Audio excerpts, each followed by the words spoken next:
Good morning, good afternoon or evening, if you like myself. I'm Rod Hutchings from Melbourne, Australia, and it's just midnight here tonight. So I'm thrilled to be moderating the panel today, all about culture, culture's a competitive advantage and shaping organisational culture for long-term business and people success. We've got some great leaders that are going to be joining me on the panel, and I'm sure we're going to learn lots from them. So let's bring our panel members forward, please.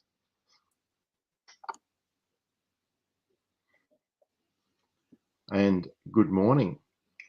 And to get us started, we'll go around our virtual panel room and can you introduce yourself? And when you do so, I'm just curious about, what does culture as a competitive advantage mean to you? So let's start with Jess. Hi, everyone. It's wonderful to meet you and be with all of you today. My name is Jess Goldberg. I'm an executive coach and a company trainer, and I also teach leadership and communication skills at Columbia University. And I'm really excited to talk about this today. How do we create culture as being a competitive advantage? The reason why I think it's so important is, so often we think about, productivity, and we think about the things that, each individual employee is putting in the work and what output we get from that. But really what's most important is how do we collaborate together to create something that's bigger than ourselves? And that's something that we can do by creating a great culture in our workplace. I'm excited to dive into the details today on how exactly we do that. Thanks, Jess. And next, Sari. Hi, everyone. My name is Sherry Chernak, and I am a consultant at Mercer focused on transformation, organization, workforce, and HR transformation. Also a former HR and transformation leader, and have been privileged to lead culture transformation as a consultant and in-house. And to me, culture as a competitive advantage means that everybody is rowing in the same direction, and it is a direction that is creating its strong tailwinds for the organization and enabling it to be successful in a way that maybe other organizations that may have a strategy, that may have all of the technical competence, don't have, because they don't have that cultural alignment and capability inside their organization. And I've seen culture be the special sauce. I've seen it drive very strong, meaningful, not only people results, but business results and meaningful and sustained improvement over time. Look forward to having the conversation today. Excellent. And nice to virtually meet you. I'm not sure I've been on a panel with you before. And good morning, Renuka. Good evening, Rod. Again, I'm just absolutely thrilled to be speaking with you. I know this is a really odd hour for you, so thank you for hosting this. And lovely to meet all my co-panelists. So this topic, culture as a competitive advantage, is dear simply because when you think about culture, for me, what culture is acceptable characteristics that include the value system, the beliefs, the behaviors that are acceptable within an organization, whether they are written down or unwritten, right? So unwritten rules. And the way one can make this competitive is there are some tricks to that, and I'm really looking forward to this conversation as we talk about them. What are some things that leaders can do, that middle managers can do, that each of us as individual contributors can do, that then allows us to create these norms, both written and unwritten, in a manner that we can be inclusive, and it can really not come in the way of the work that needs to be done. So we're focused on results, we're focused on efficiencies. So to me, working on culture is working on efficiency. Thanks, Renuka. And last but not least, Charmaine. Hi, everyone. Nice to meet you if I haven't met you before, and nice to be back because I'm sharing the stage with some incredible people that I've shared this stage with before. I'm Charmaine. I'm the founder of Chapter 2 LLC, which is an organizational and leadership development consultancy. that leverages data-backed people insights to help advance strategy development processes, and built my career in HR. So here I am today. Culture is a competitive advantage. I love this topic, like everyone has said, but really, I really think about it in terms of how it goes beyond just thinking about, a positive workplace culture and everyone being happy. I think about it more in terms of how does it set you apart as a company from your competitors. Excellent. Well, thanks everyone for introducing yourself, and really looking forward to the conversation. Culture is such a critical element for so many reasons, and it should be a good conversation to learn more from you today. So to get us going, we'll start getting into our main questions, and I'll start with you, Jess. And the question is, what are the critical components, do you think, of a culture of excellence, and how can leaders cultivate these sort of components to really drive the success and that they're trying to do out of their people? So over to you, Jess. Thanks so much, Rod. Yeah, that's a great question to kick us off. What are the components that really make up a great culture? Well, I want to start with one particular thing, and then we can dive into others. But the first one is, when we think about high-performing teams, one of the ones that often comes to mind is Google. Well, Google did a study about a decade ago where they studied all of their teams, 180 teams over 2 years. They studied them to figure out what elements made their teams the best performing, what elements of culture actually made these teams perform better than others. What they found was it was one key element, and that was psychological safety. That the ability to feel safe, to express your ideas, to express if something isn't working, to feel like you can be part of a team and you are safe to show up as whoever you are, your authentic self.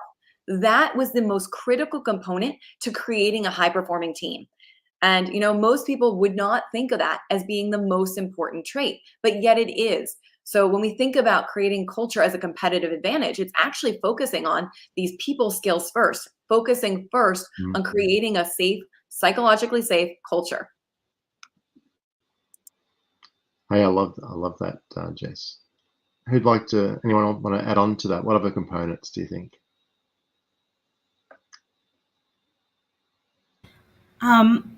I'll add, a culture of excellence to me implies shared commitment and accountability. So not only is excellence defined, not only is it expected, but it also creates a kind of shared expectation around excellence. And with that shared expectation comes the shared willingness to contribute, to kind of pull and coax and help teammates across the line when they need support, and the understanding that it's not, this is my responsibility and this is somebody else's responsibility. And so if the ball drops, that's okay. Everyone has accountability. Everyone understands what they primarily own, but there is also a sense that, at the end of the day, we are going to jointly do whatever we need to do to demonstrate and achieve excellence. Oh, that's really cool. Charmaine, Renuka, you got anything to add? I think everyone covered it. I really do. No, that's okay. All right. Okay, so we talked about what some of the key components are, and I think, we've definitely covered it pretty well. I guess, what are some of the obstacles for creating this sort of culture of excellence can you think of? So what sort of obstacles that can really, and then what can leaders do to overcome those sort of obstacles? And that's for anyone to jump into this question.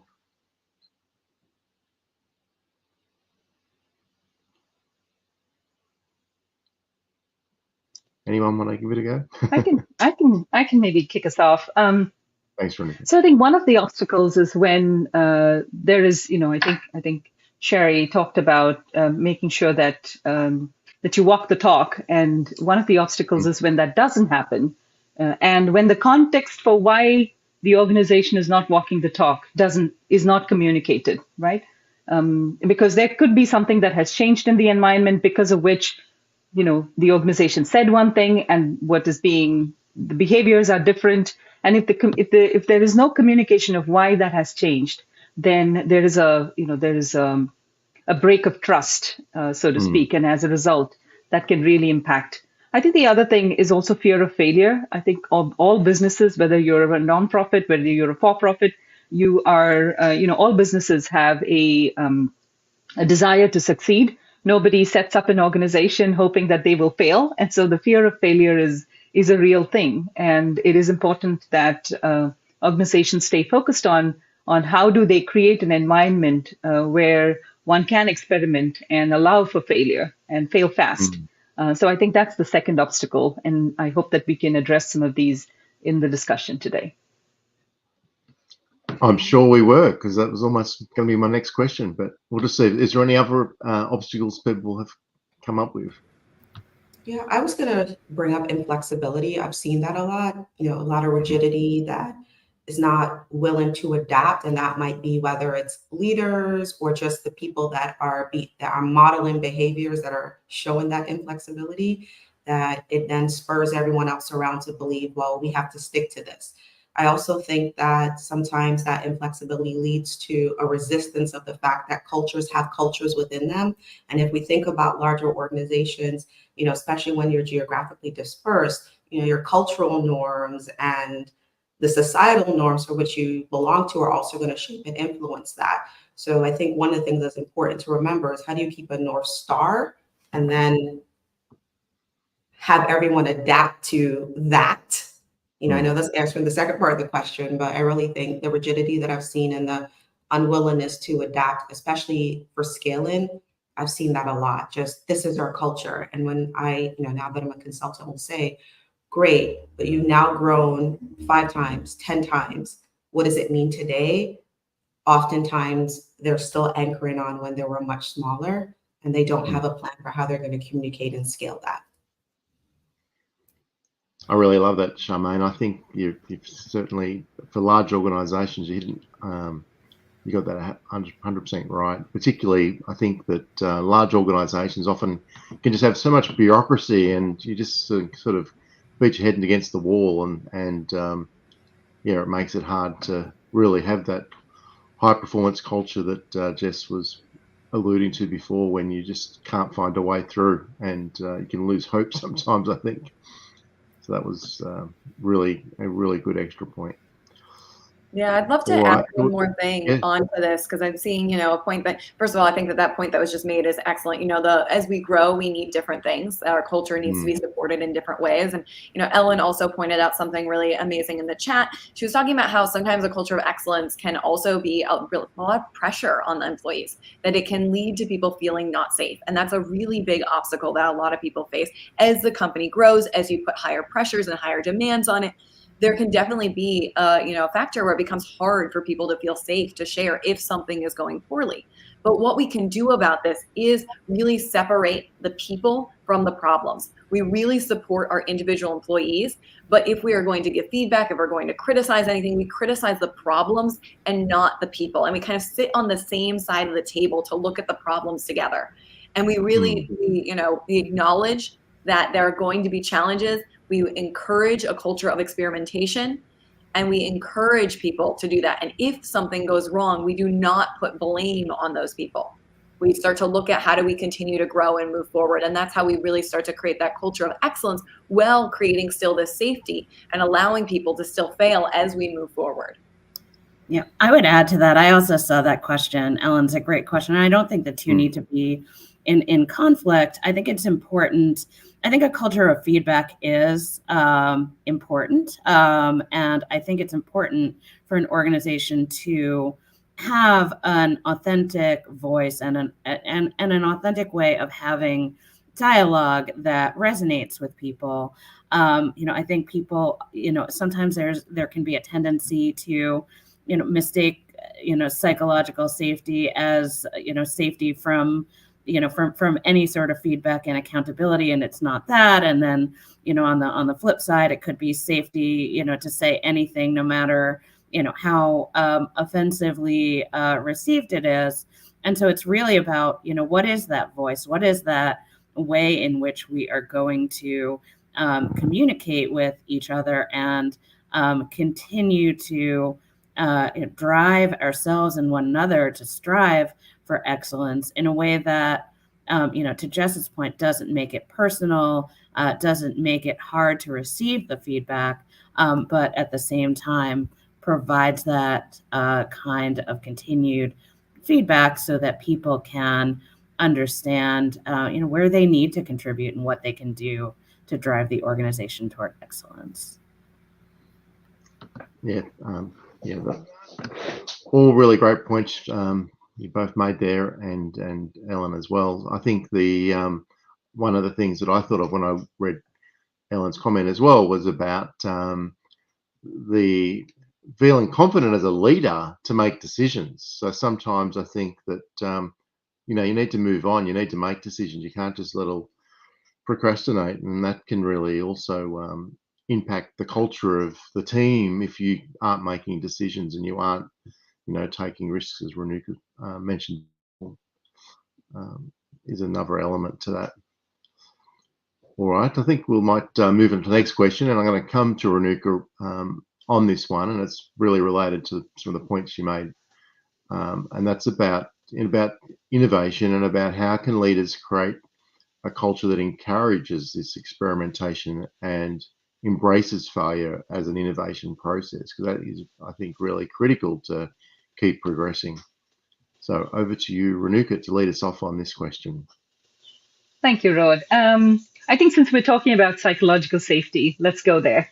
And and we've kind of also talked about, well, what is psychological safety? Should it allow for delivering and receiving feedback and those kinds of things? I look to Timothy Clark's work on psychological safety. You can read his book, and he's got these different stages of psychological safety, going all the way from exclusion to challenger safety. And so what does this mean? When one says exclusion, it just means that you don't have access to the room where conversations are happening, right? You're just excluded from those conversations. The second step in the process is you do have access. You are in the room where these conversations are happening, whether you're in the back of the room or the side of the room or whatever, but you're listening to those conversations. You are included. So that's the second step in the process. The third step in the process is when you are in the room and you're actively listening and learning. And that to me is learner safety, right? You're allowed to listen. You're not in the room and you're being asked to, for example, make sure that there is a certain task in the room that needs to be taken care of. For example, make sure that the mic is working properly. If that is happening, then you're constantly paying attention to the infrastructure rather than listening to what is happening in the room. And so learner safety is about that, is about being able to be in the room and learn about what is going on. The next level, of course, is contributor safety. So now you've learned something. What are you going to do with this learning? So the next time there is a question or someone asks, does anyone have thoughts? You're able to raise your hands and express yourself. That then is the next level of safety, which is contributor safety. And then the final level of safety would be challenger safety, where when someone is presenting something, you're able to raise your hand and say, well, I think that's a good idea, but here's something for us to think about, and challenge the status quo. And when all of these levels are available and accessible by employees or groups in an organization, and in a minute, I'm just going to say something about one of the comments we received in the chat, then that is when you can really say that this is an organization that that really invests in culture and really invests in experimenting. And so, I think one of the comments that came up, it was by an anonymous anonymous LinkedIn user, so I'm not able to call out the name of the person, but they did talk about, now that's escaping me. That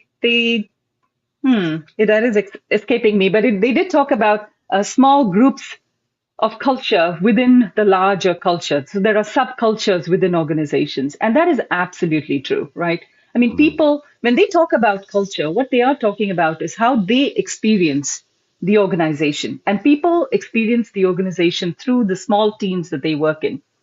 I've had a lot of success about when I'm talking to people about the culture. I've stopped using the word culture and using the word group dynamics instead. So when I'm talking about culture, I talk about culture for the entire organization. But when I'm talking about culture within a small team, I'm talking about group dynamics within the team. Just by exchanging the words, interchanging those words, when you say, what is the group dynamics in your team? Then you feel so closely connected, like you can do something about the group dynamics amongst yourself. But when you talk about culture, there's almost like a one-arm distance between you and the culture of the organization. This is just a little bit of a mindset there. And I've had some success to do the work when you replace the word culture in subgroups to group dynamics.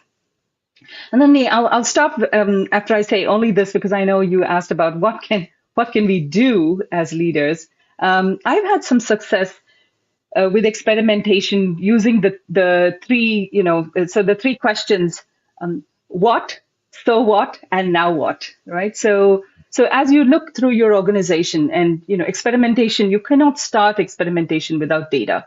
That's the fundamental stage. So if you don't have the data, go there first and get the data, gather the data. That's important.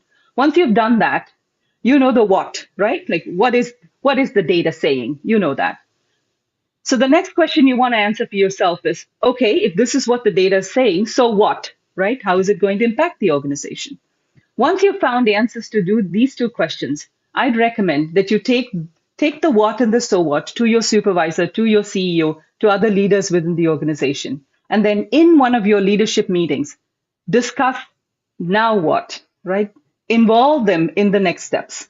And when you discuss the now what, you would really be able to create almost like it's like a theory of change for the organization to move their culture in the direction of what the organization says. We talked about walking the talk. So moving the organization in terms of culture to what the organization say or the espoused values of the organization. So that would be my recommendation. And then once you engage them in that conversation about now what, then everyone is on board, everyone wants to do something, and then you can create your processes and policies, hold people accountable to it. All of that magic happens. But unless you get to this step in the change process, it's really hard to get anything else done. So lots to think about. I think I can stop now. Okay. You covered a lot there, Renuka. And it was really, really good. And I think, like for me, I mean, my background, I'm in the Air Force, and I joined the Air Force a long time ago. I think just over 40 years ago. And part of the culture about embracing failure, I think, early on in my career, I think that when failure happened, it could easily stay hidden, and you weren't. Back to some points made earlier, you didn't feel probably safe to share. There could have been a near accident flying a plane, and maybe it didn't all come out. And and probably at one point we had a lot of accidents, and then really I think the organization changed to really embracing, okay, when these things happen, let's really talk about them, let's communicate them broadly, let's almost celebrate the mistakes, because they are where we really can learn, and so the organization and people do bring things up, because then someone else can learn and benefit from that. So getting to that point where you actually also understood the purpose of actually sharing failures was actually to help you keep your mates safe, and that's just an example of a change has happened in my personal career. Anyone else want to add on to experimentation and failure question? All right. Now there was a comment or a question almost in the chat, I think, that I thought was fascinating, which was, how do we infuse a culture of excellence where the culture is toxic? What are your thoughts on that? I'll jump in. So part of accountability also includes naming behaviors that are not acceptable and demonstrating that they're not acceptable. And that's where I think toxic culture can really be addressed. As important as what the organization values and accepts is to have a clear understanding of what the organization does not accept. And, the manifestation of culture is not only how organizations treat their customers, their stakeholders, but how individuals treat one another and work together. And so if that's the case, then it is important to set clear expectations, to set clear lines, and then to remove toxicity from the organization in ways that can include the removal of people who demonstrate it. I think, and particularly people who may, just as there are culture carriers for good, there can be culture carriers for not good. This is something that comes up often in discussions of performance management. There can be strong leaders from an operational standpoint.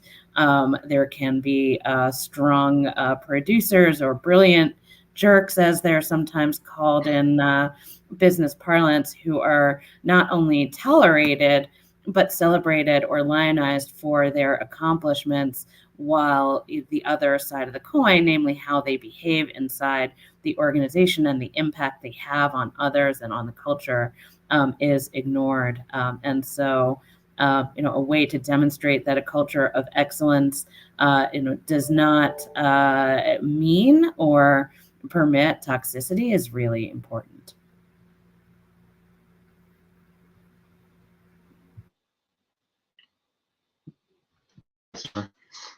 All right. Any more for anyone? All right. Yeah, I mean, I can. Go on, Rudiger.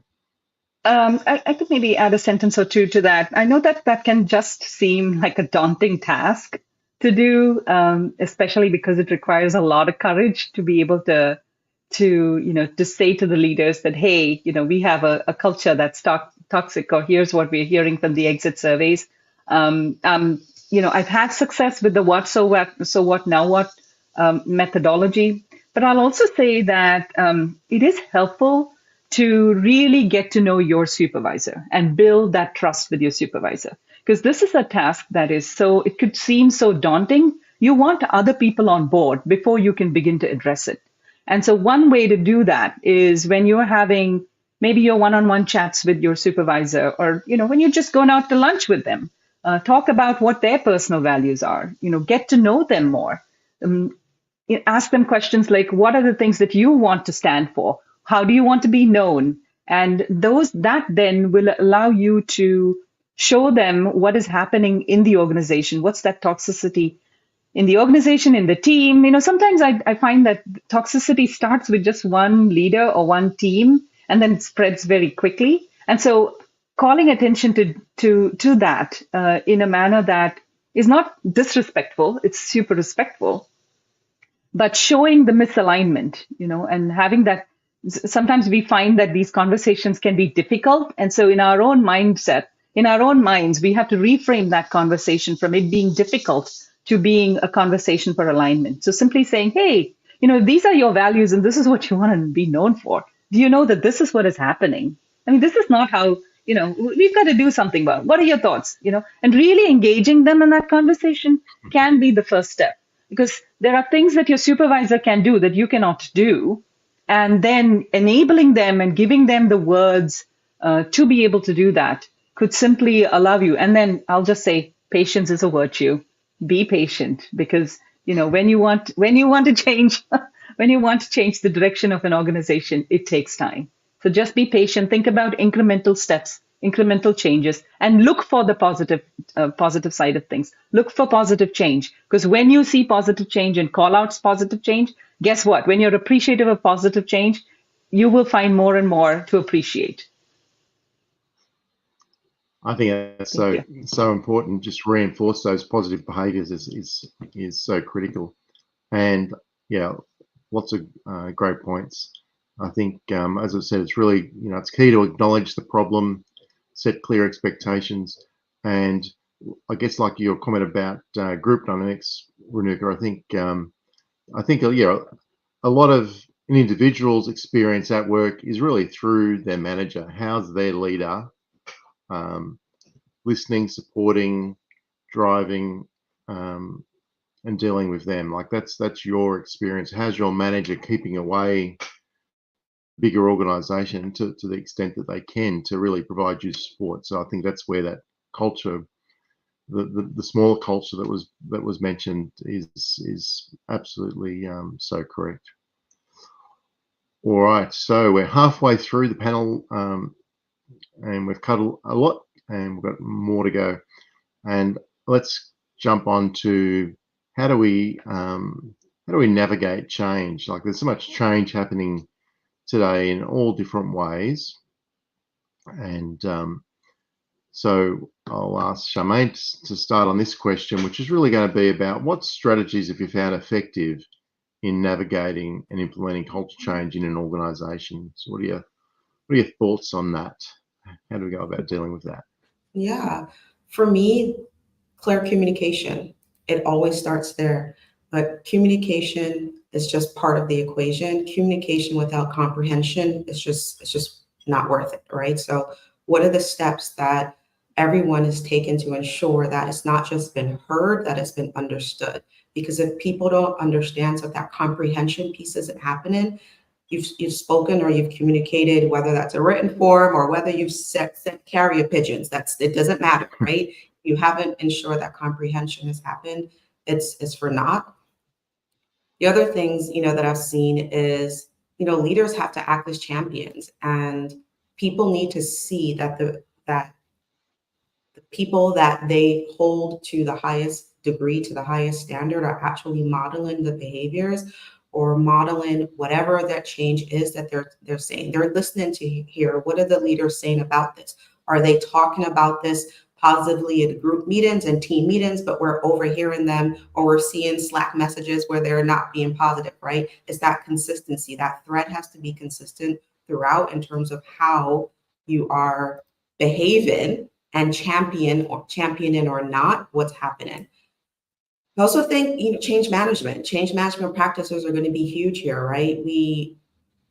We're naturally wired for consistency. Just how does the human brain work? We like consistency, right? So I think a lot of times we have to think about, how do we hack the way that our brains work? And a lot of times, if we would do that, I think people would be more open to change, right? They'd be a little less resistant.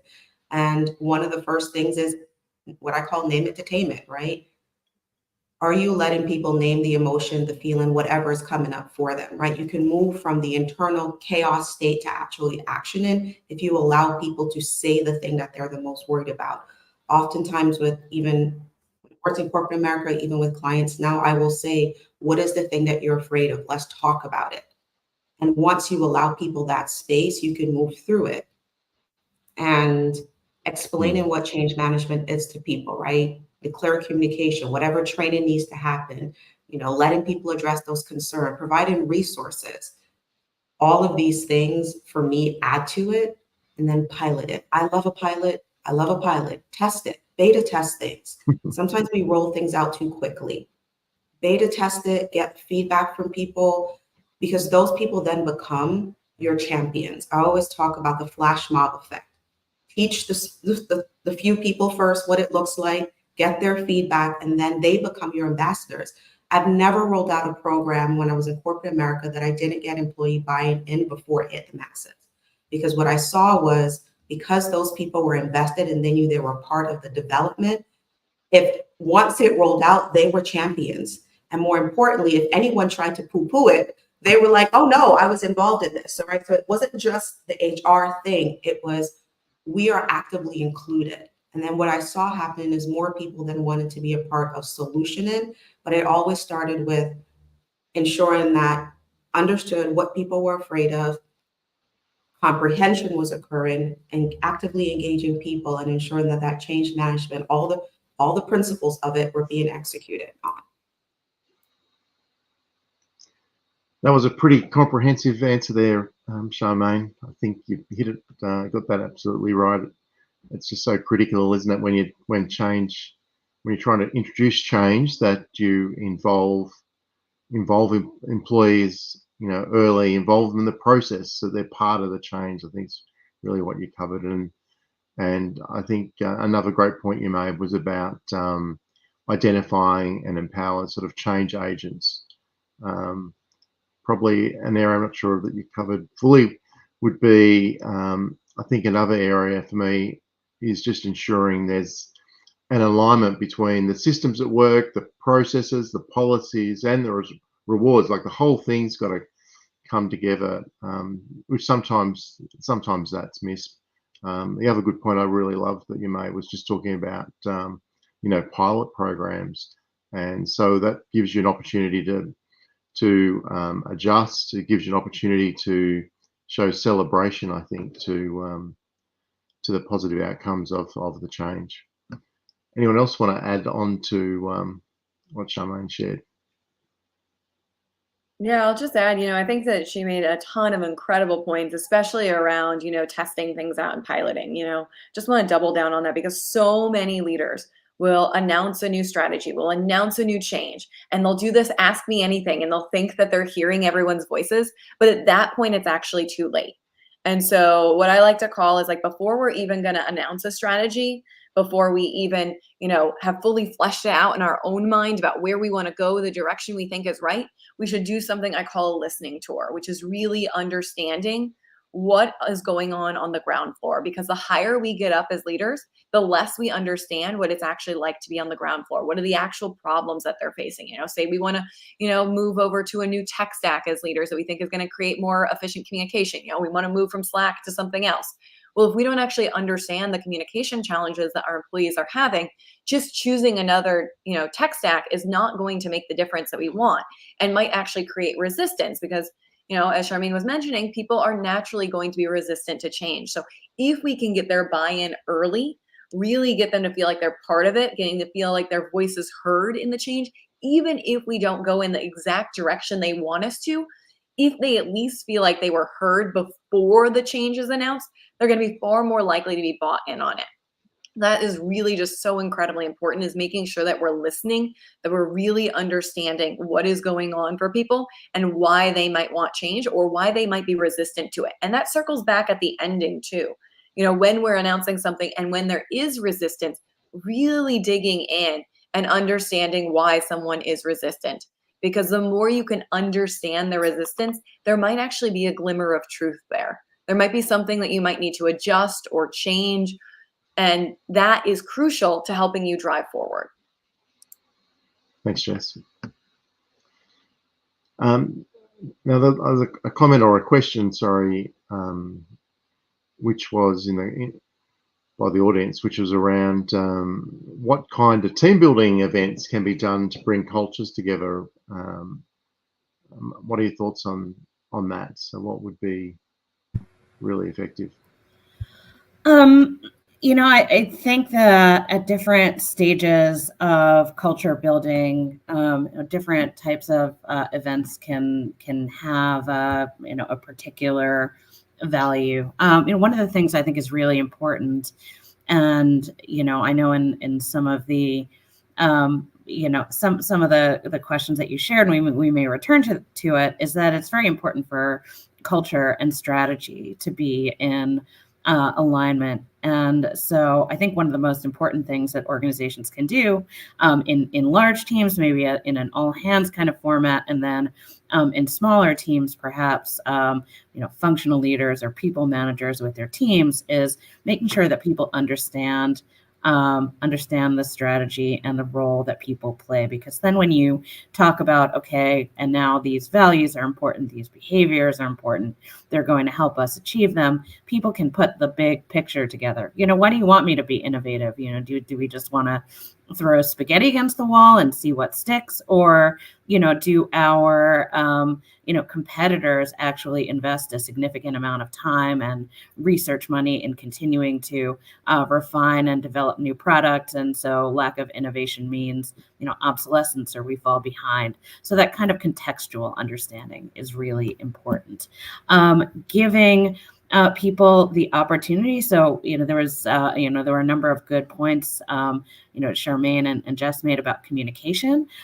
It has to be 2 ways. So it's really important to hear what people have to say, not just at the beginning, but also as part of, a feedback, loop, making sure that people are able to share their perspectives, talk about successes they're having, also problems and challenges they are experiencing. So that is really important. And that is something that then allows for leaders and managers to understand and bring forward to their peers and to executives what is happening in the organization. So it's a great way of getting a pulse. And then, recognition is also really important. So making sure that when people are demonstrating the kind of cultural behaviors that are valued, that are going to lead to the organization's success, that they are they are publicly recognized, and that can take place in a number of ways, from formal ways like ceremonies, and sometimes people who demonstrate the utmost, the highest levels of strong behavior that contribute to outcomes, having some sort of formal recognition with executives demonstrating that, or it could be much smaller and more intimate, a team celebration, going out and stepping away from work to demonstrate that we achieved something and we're going to enjoy the outcome that we achieved as a team. So those are just some of the things. And then depending on the kind of culture that an organization is trying to have, having events that reinforce those kinds of behaviors is important. So, for example, in a culture of innovation, it could be something like a hackathon.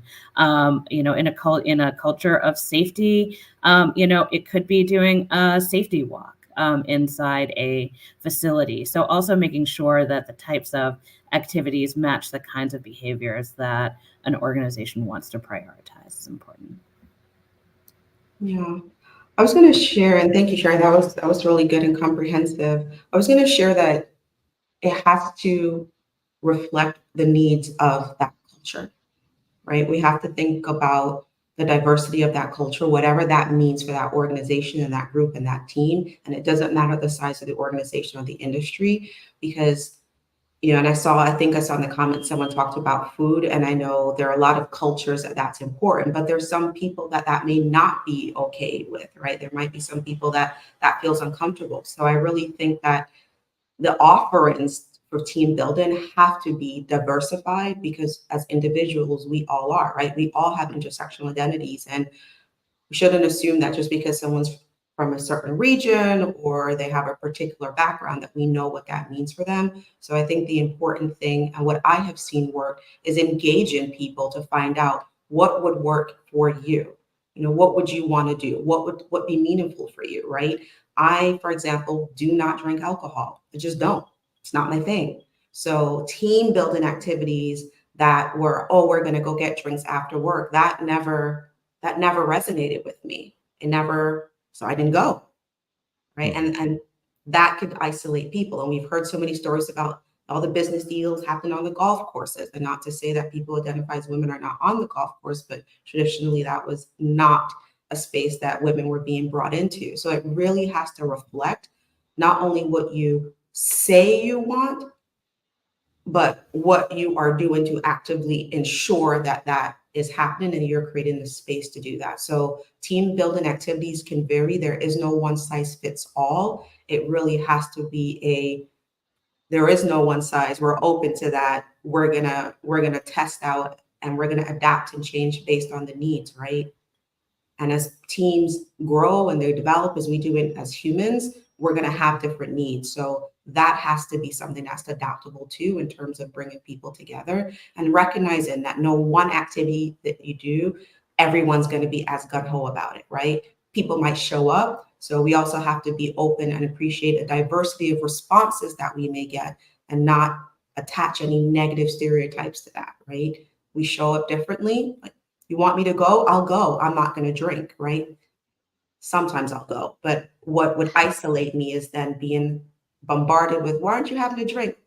Hmm. You know, and I used to just tell people it's Lent, whether or not it was Lent, right? Just because that would get people to just quiet down. So we also have to make space for, if someone is showing up and they are engaging, it doesn't need to look the way I believe it needs to look, because that is isolated for many people and it will cause people to not feel connected.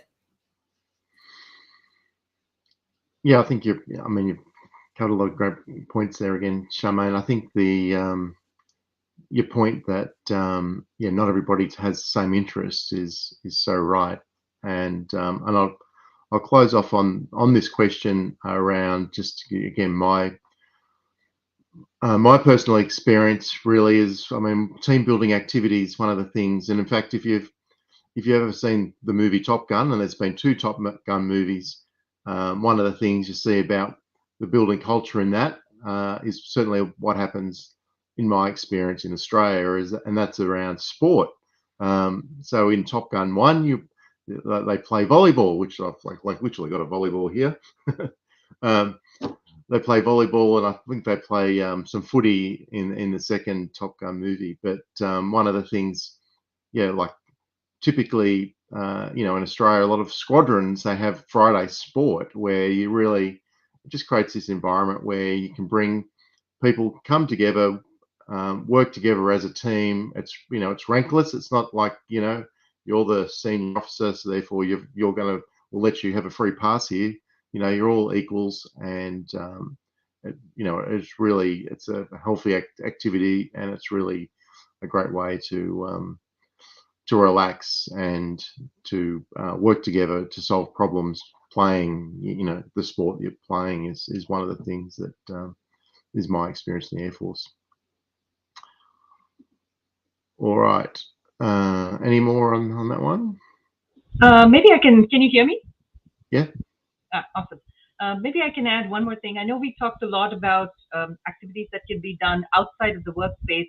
I've had some success with activities that can be done in the workspace, in your weekly check-in meetings and things like that. For example, the team that I work in, we read a book and we do a book review, and we just read a chapter and then discuss the chapter, and then we just keep going like that every week till we complete the book. Sometimes there are times when work proceeds and we're all discussing other work-related matters and we don't get to the book discussion, and that's fine. You can just push it out, but then we're always constantly keeping ideas of the book alive. So that's one that I've had some success with.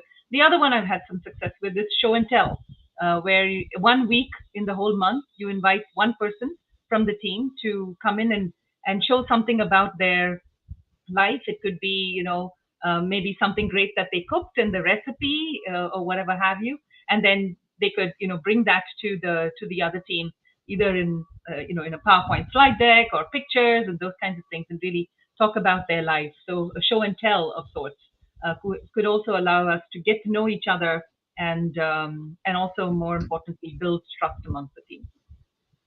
Thanks. Thanks, Renuka. All right. Golly gosh, we've got 12 minutes left. This has gone really fast. And so the next question we'll move on to is just how do we go about aligning culture and the strategy, the strategic vision, what we're trying to achieve as an organization. And so I might come to Sari on this one about how can organizations ensure their culture aligns with their vision and goals.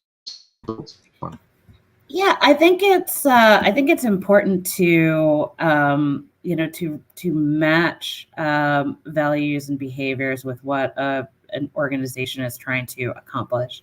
So I'll share a personal example. About 8 years ago, I joined a third-party logistics organization, and one of the things I was tasked with doing was thinking about the values, and what they should be going forward.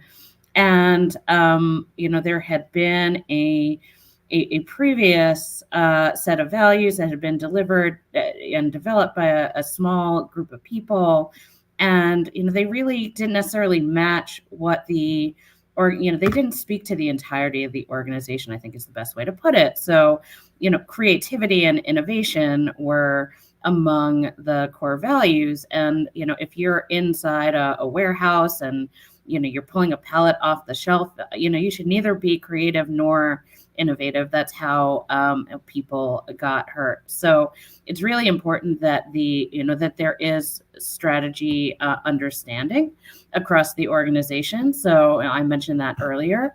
And then it's important that the values match the strategy, and it's important that they be universal. So having a value, or behavior that an organization prizes or prioritizes among, perhaps a subgroup of people, but that excludes, maybe the front line of the organization, maybe people for other, aspects of, demographics or job characteristics or whatever they may be, I think can really have people maybe a little bit removed from what the organization is trying to accomplish.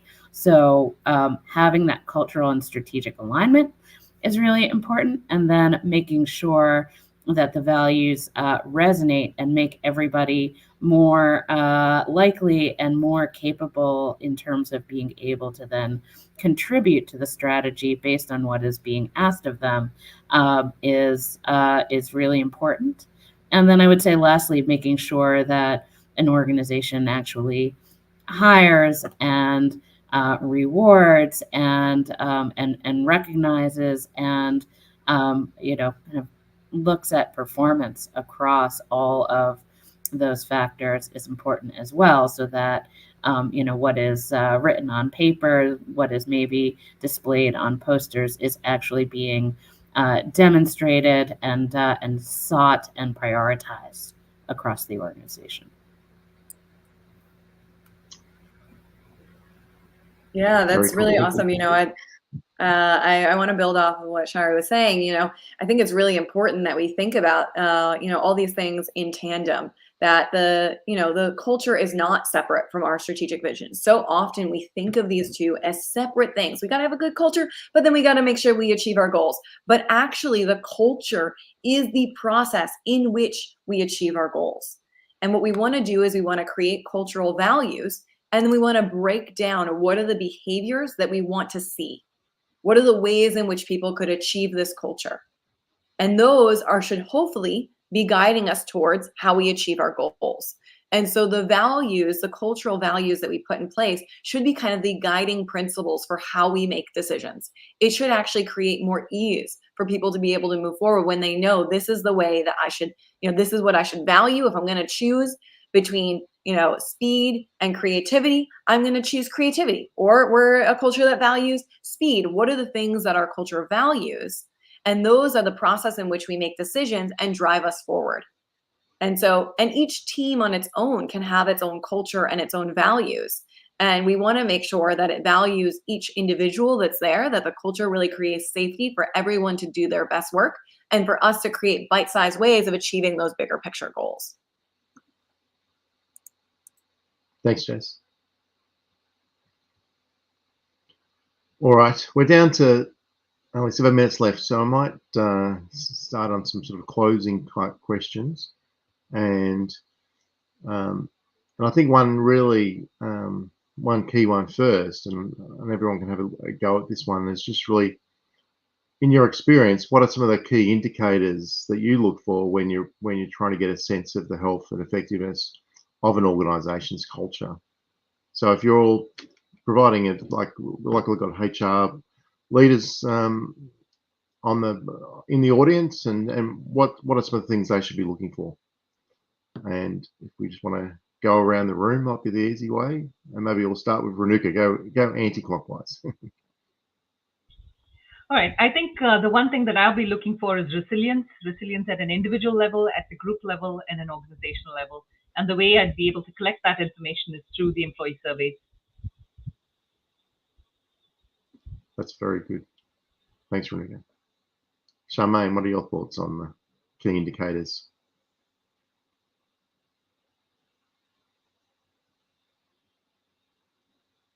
Button, okay.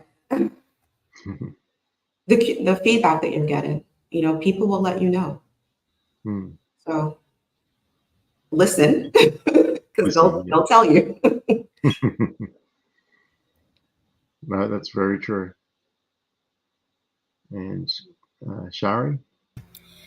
Yeah, I would say it's very much aligned with what Charmaine just said. Observing what is going on. So actually being able to spend time with teams, with individuals, sometimes in formal settings and sometimes in very informal settings, just so you can see how people are going about their work and their day. And last to this question, but not least, Yeah, is Jess. I'm going to bring us back to the beginning thing that I talked about, which is psychological safety. And, in surveys, we can ask, how safe do you feel to express your opinion? If you see something going wrong on a scale of 1 to 10, how likely are you to, raise your hand and speak up about that? So we can ask people questions to determine how safe they feel to express their ideas, to express their creativity, to express when they see something that's going wrong within the workplace. And those will indicate whether or not people actually feel safe in the workplace. Yeah, that's so true. Absolutely. All right. And then one more closing out question, which is really, if you're going to give one piece of advice to HR leaders, what would it be?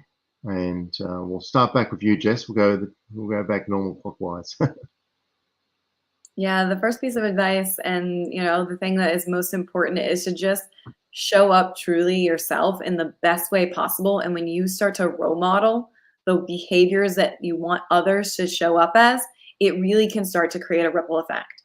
So there's so much research and data that shows that, there's something called mirror neurons where we operate the way someone in a higher leadership position operates. So if our leader is stressed, is tense, is rude, is toxic, we're going to operate that way too. And so you need to, as an HR leader, set the example, show up as grounded, show up as empathetic, show up as, being able to listen and understand. And when you start to model those behaviors, other people will see that and respond to that too. Thanks, Jess. Yeah, I would say to HR leaders, if culture is your responsibility alone, organizational culture has already failed. Culture is HR enabled, but it needs to be leader led. Leaders from across the C-suite to the front lines need to be invested, need to be accountable for bringing the culture to life. And there should be ways of measuring whether the culture is successful that are pragmatic and aligned with business outcomes. And it shouldn't, just be whether everyone feels great, which of course we want, but, the culture should be, resonant and applicable to everyone. And, so HR should enable, but not be solely responsible. That's so true. Yes, and yes to that.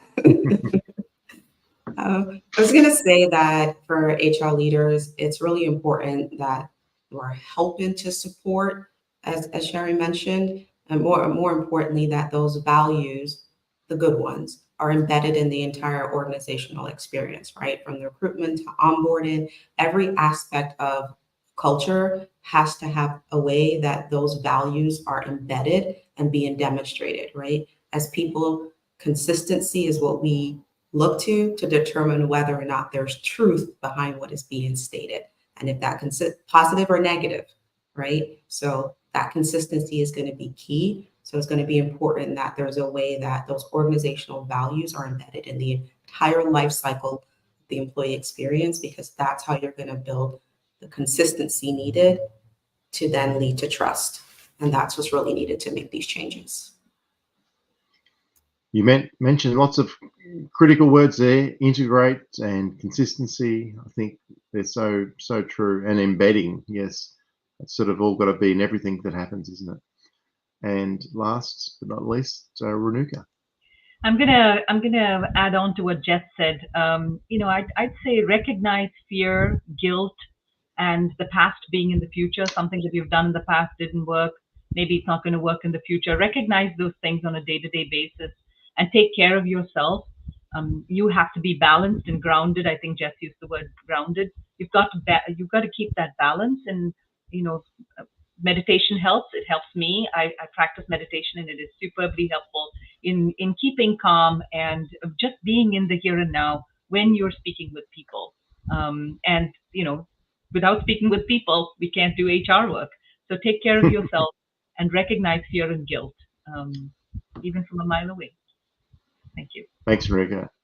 And thank you, all your panel members and the audience today for another great panel. I think that we really covered it off, and I think the culture is just so critical, as we've spoken about, and it needs to be strategically prioritized and authentically lived at all levels.